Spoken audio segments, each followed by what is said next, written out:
స్థానిక ఎమ్మెల్సీ గారు మాజీ మంత్రివర్యులు పెద్దలు ఫరీదుద్దీన్ గారికి, పార్లమెంట్ సభ్యులు గౌరవనీయులు బీబీ పాటిల్ గారు, జిల్లా కలెక్టర్ గౌరవనీయులు వెంకటేశ్వర్లు గారు, జాయింట్ కలెక్టర్ నిఖిలారెడ్డి గారు, ఏఎంసీ చైర్మన్ లక్ష్మారెడ్డి గారు, అదేవిధంగా మన గ్రామ సర్పంచ్ అరుణ మల్లికార్జున్ రెడ్డి గారు, ఎంపీటీసీ వనితా విజయ్ రెడ్డి గారు, ఆర్డీఓ అబ్దుల్ హమీద్ గారు, మా ఎంపీపీ చిరంజీవి ప్రసాద్ గారు, జడ్పీటీసీ కిషన్ రావు పవార్ గారు, సిడిసి చైర్మన్ ఉమాకాంత్ పాటిల్ గారు, సంజీవ్ రెడ్డి పిఎస్సిఎస్ చైర్మన్, అదేవిధంగా మొగుడంపల్లి మండల రైతు సమన్వయ సమితి కోఆర్డినేటర్ పద్మమ్మ గారు,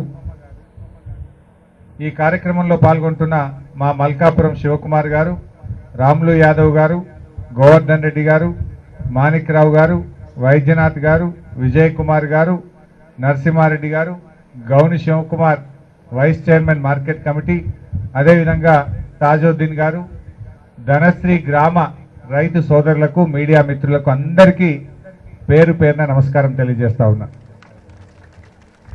मेरे तो भूख लग रहा, आपको लग रहा है कि नहीं मालूम।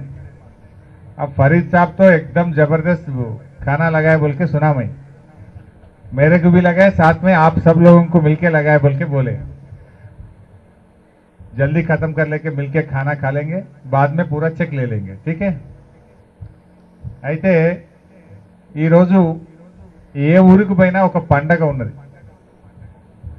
గొప్ప పండగ, రైతు పండగ జరుగుతున్నది ఈ రాష్ట్రంలో, ఈ దేశంలో।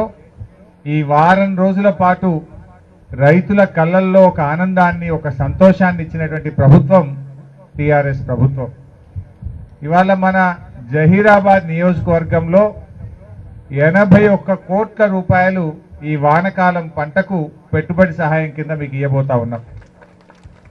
सिर्फ अपने जहीराबाद कॉन्स्टिट्यूंसी में